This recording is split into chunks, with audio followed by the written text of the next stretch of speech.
my pickles. My name is Sarah, Pearls of Wisdom and Food Living and Loving the Keto Lifestyle. How about you? Are you living and loving it? Or do you have cranky or ornery moods that other people have to deal with?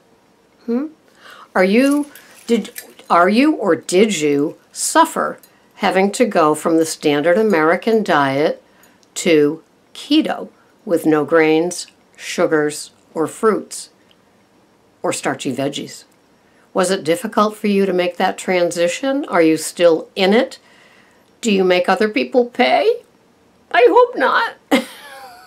I was thinking about how hard the transition is, and when I asked people how they got to keto in another podcast, it's apparent that most people didn't come from nothing to keto. A lot of us had different journeys.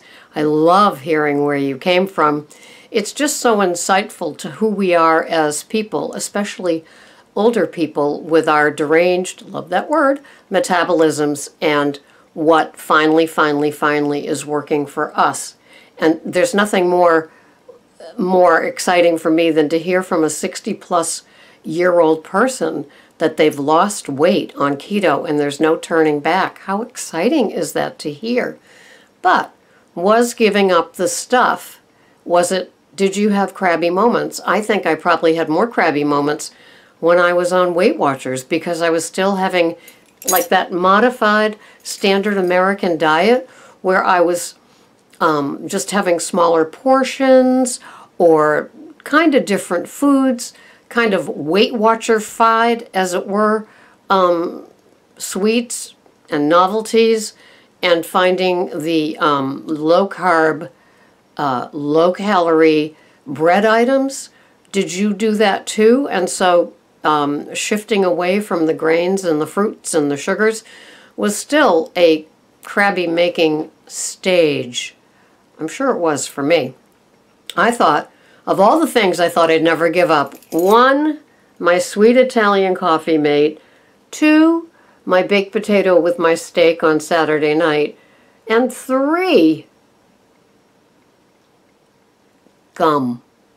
I thought I would never be able to give those 3 up.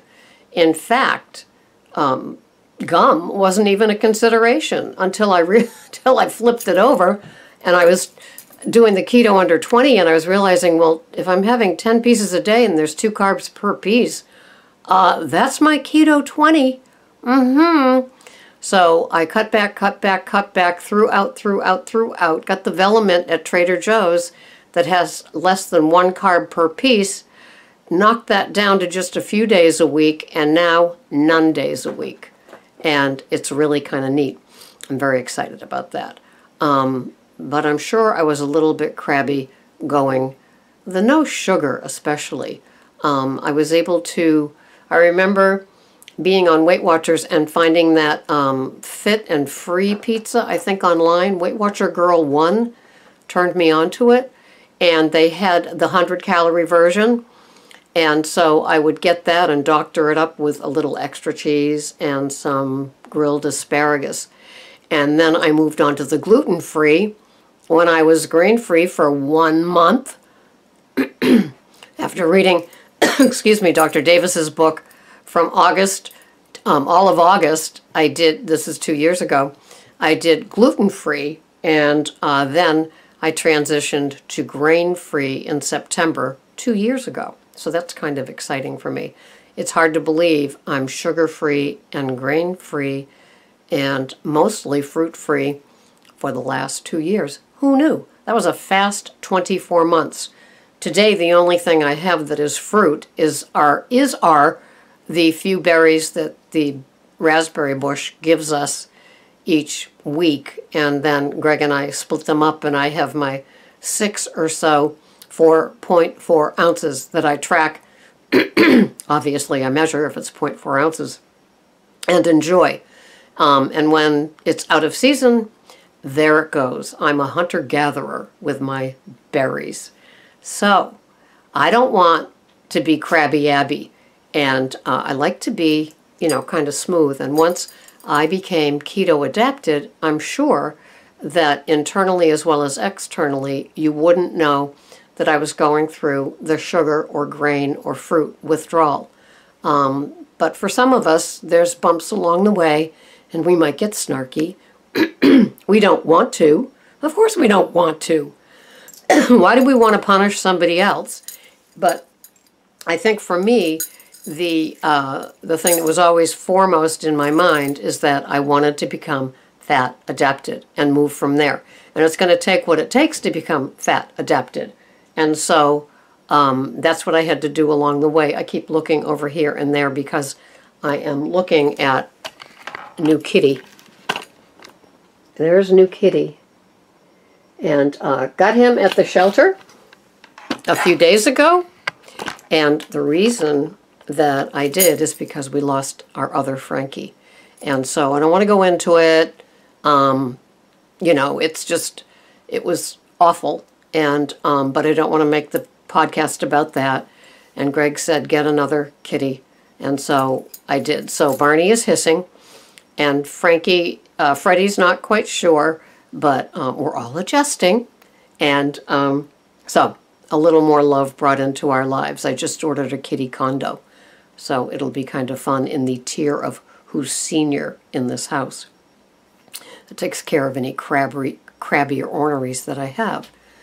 So today is kind of a I don't know day. I am making a big A salad to bring to a party that we're going to. And there are some things that I usually wouldn't have going into it. I got an organic yellow pepper that'll be chopped up in it.